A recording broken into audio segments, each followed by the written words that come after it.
Hey everyone, Gary Simon of Coursetro. Today, I'm going to take a look at JavaScript animation using something called Popmotion. Now, Popmotion, which is available at popmotion.io, is a very small, lightweight, but very powerful and feature-packed JavaScript animation library. All right, so if I switch over to the desktop, we could see here is popmotion.io. And it provides you with just a basic overview, of what this library will bring to the table in terms of all the different types of animations.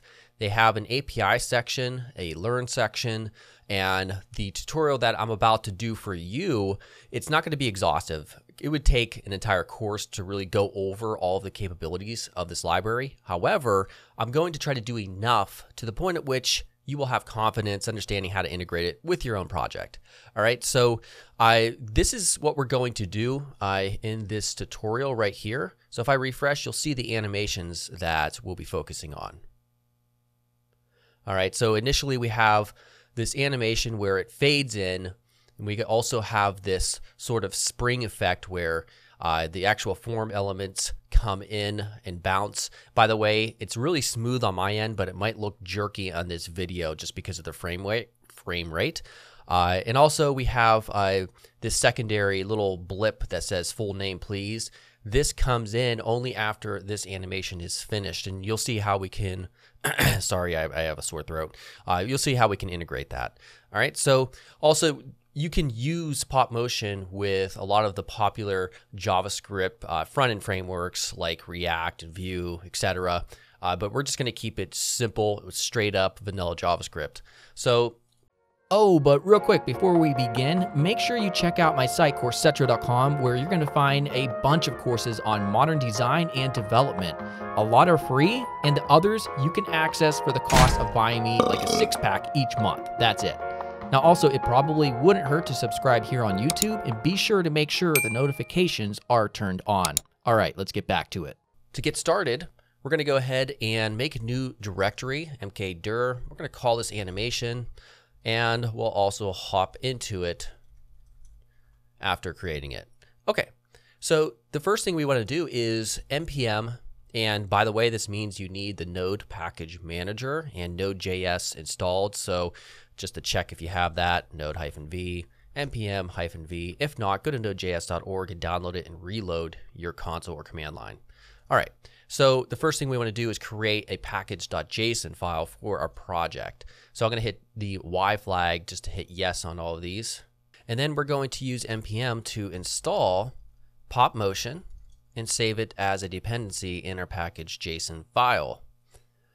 All right, so I'm also using Visual Studio Code, which means if installed, we can just type code and a period, and it will open up our code editor in the current window.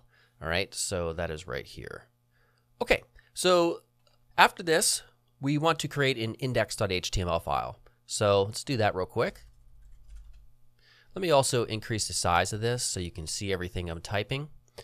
And from here, we want to create just a basic boilerplate HTML file here. So if I just type that, we'll get up the shorthand syntax or the quick snippet for creating that.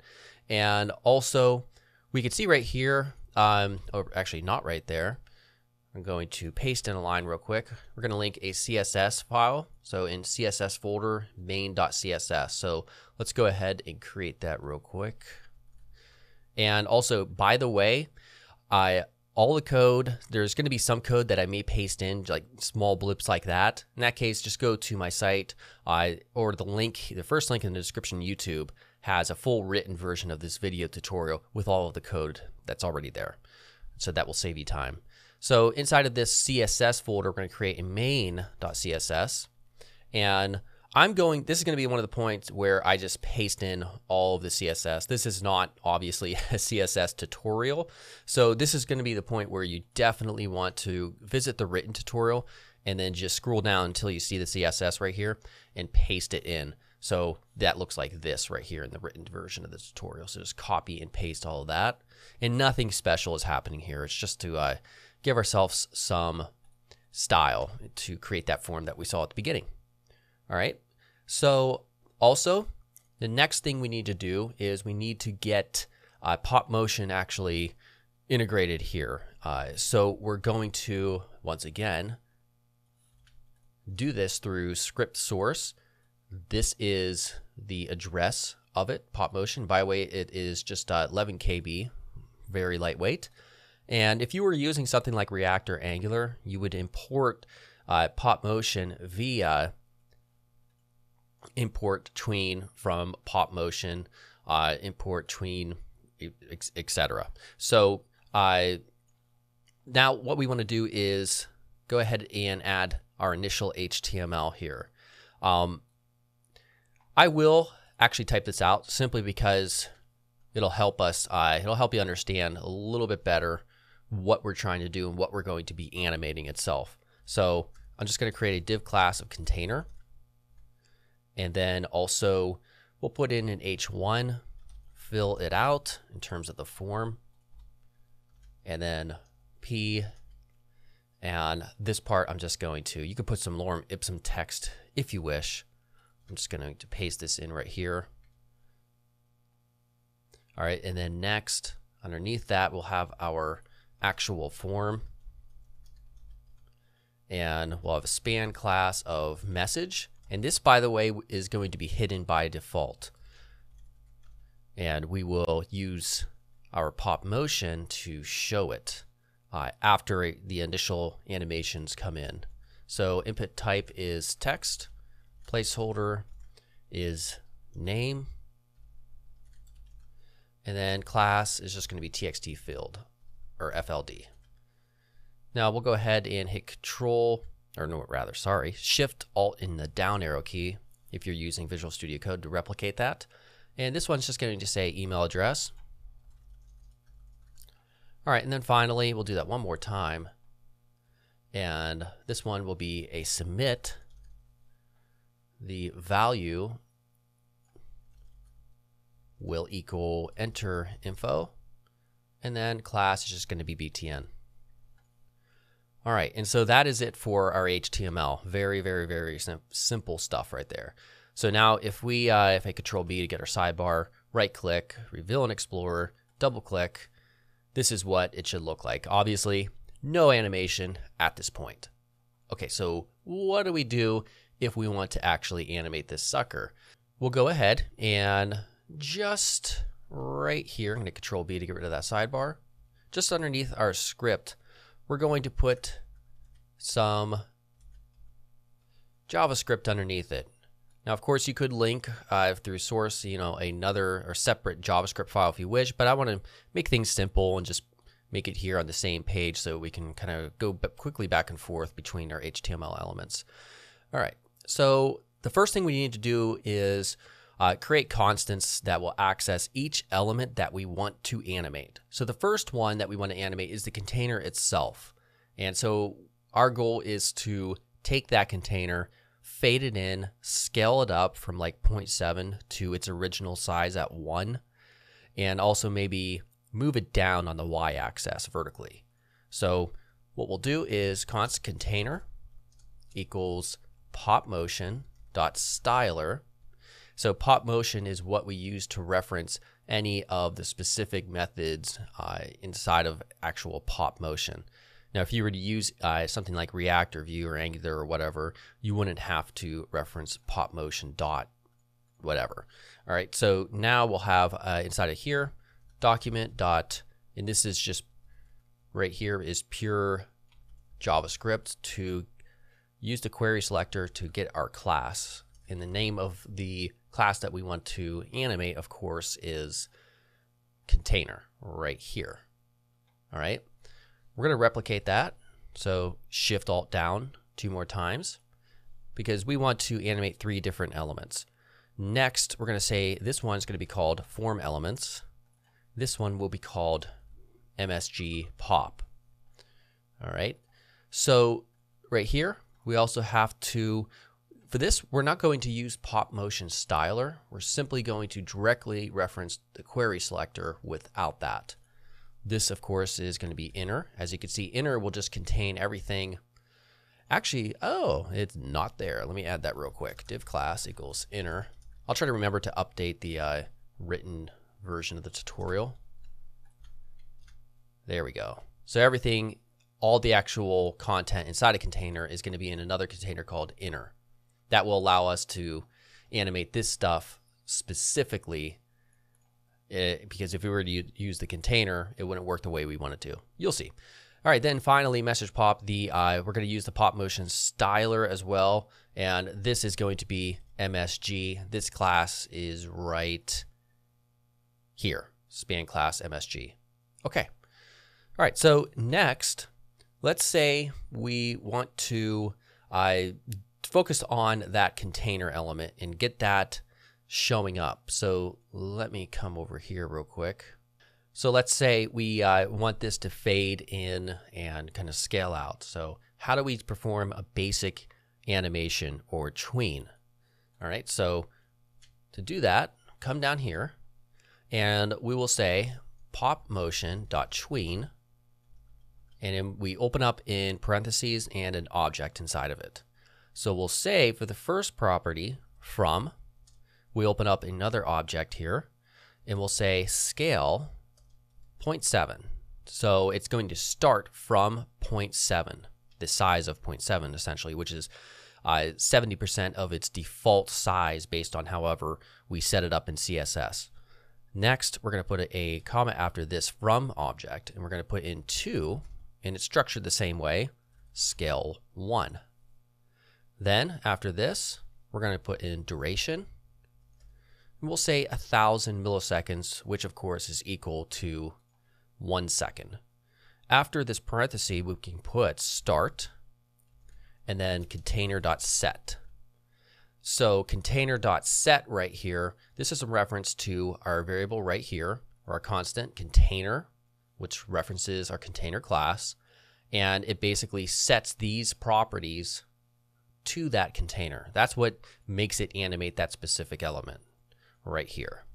All right, so now let's go ahead and save this. But before we look at this, you may be wondering, where did I get all of these properties from? How do I know they exist? Well, of course, if we go to our documentation, which of course is not up right now, one second, Popmotion, and we take a look at, for instance, Tween, we'll see under the API section, they have all of the different types of features and animations that you can use. So for Tween, it tells you exactly what it does, tells you how to import it, how to use it.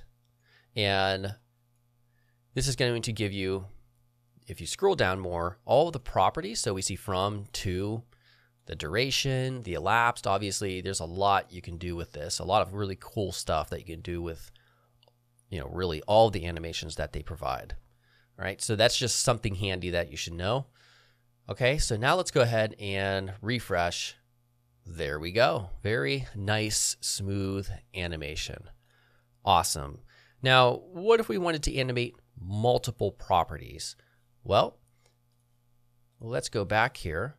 We simply separate this through commas right here. So let's say opacity, we want it to fade in from 0, so it'll be hidden, and then opacity 1.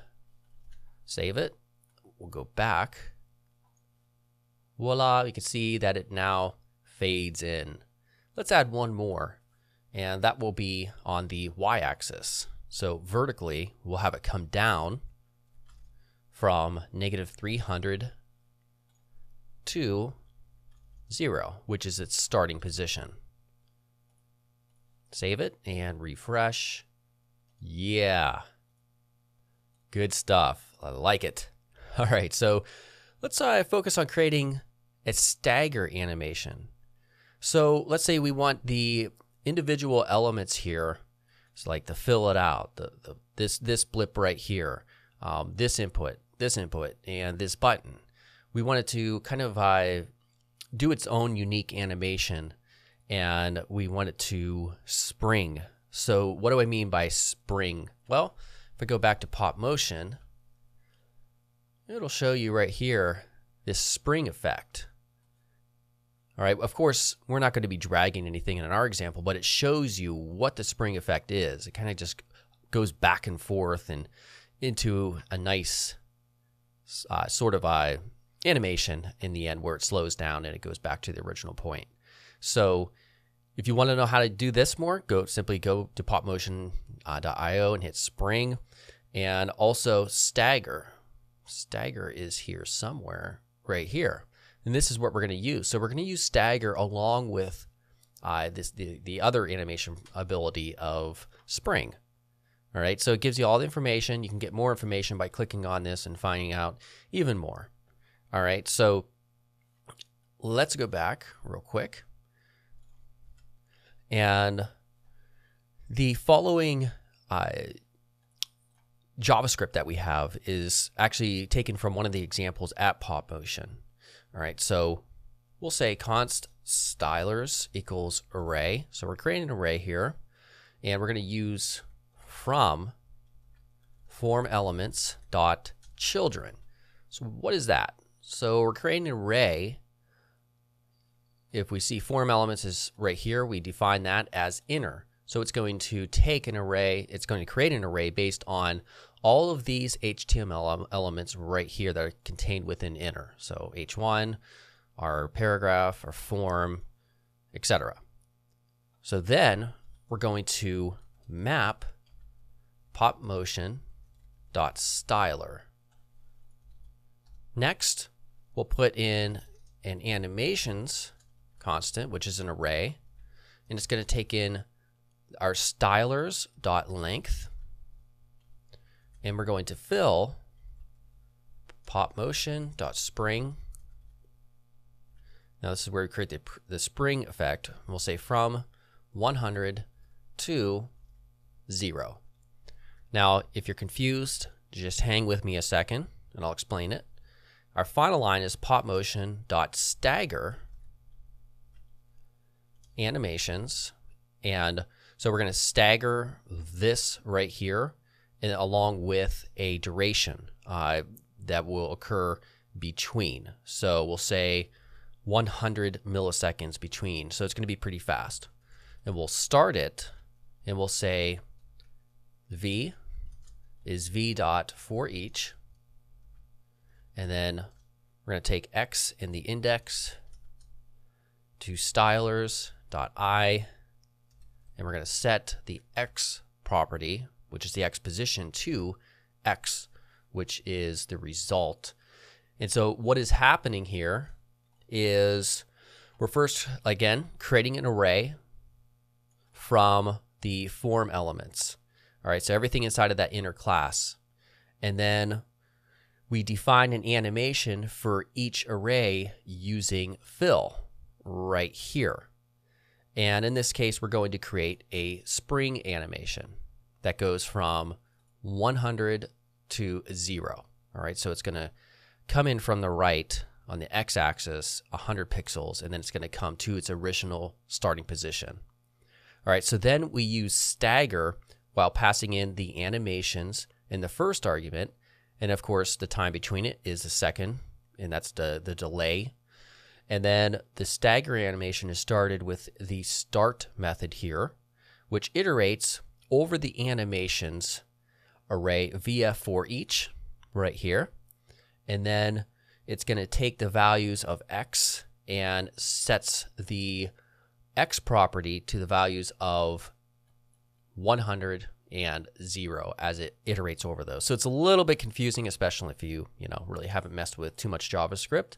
But let's save this and refresh, and we'll see.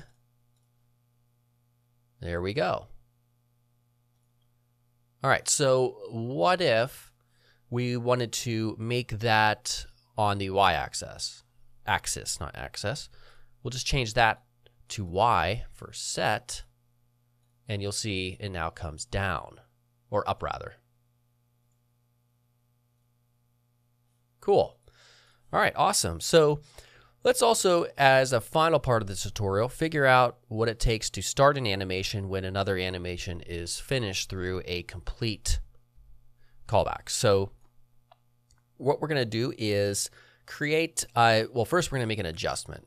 This by default will automatically run or start this tween animation. Well, we can just, if we bind it to a constant like const my anim and get rid of start, we can reference my anim some other point in time in the future and put .start whenever we want it to actually start. So that's the first step. The next step is we're going to create another animation. And this time it's going to be a keyframe animation. And so what we'll do is simply copy that whole thing. Call this myanim2.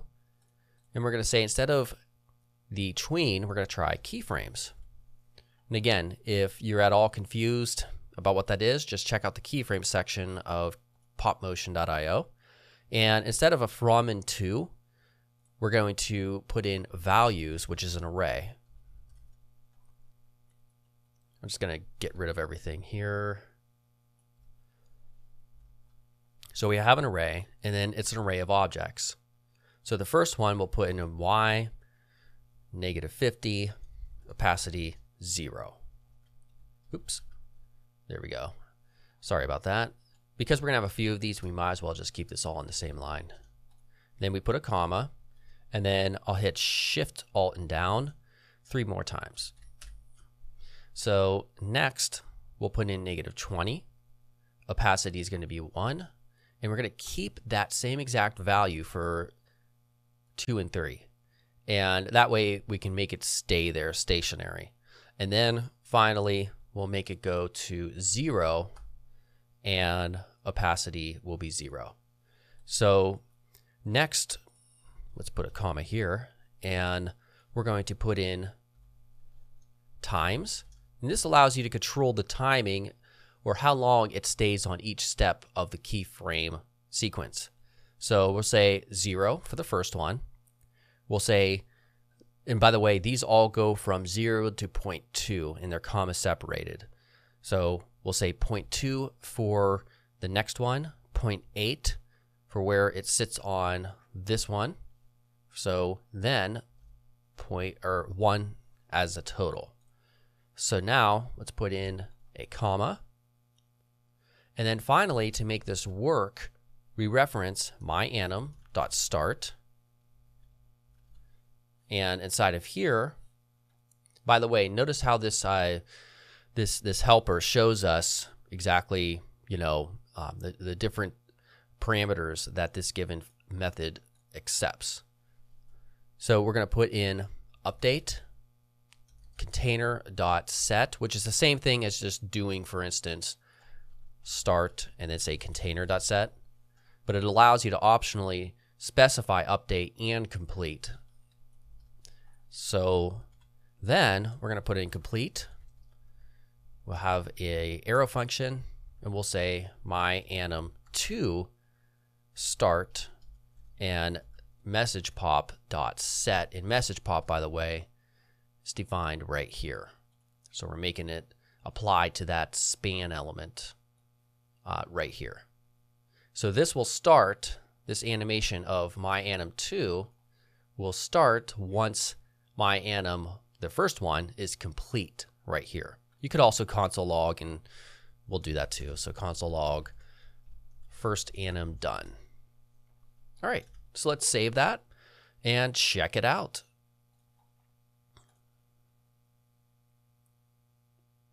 Ooh, that was actually not as long as I thought it would be. Let me, yeah, I think I meant for that to be 3 seconds. There we go. That was a little bit too fast.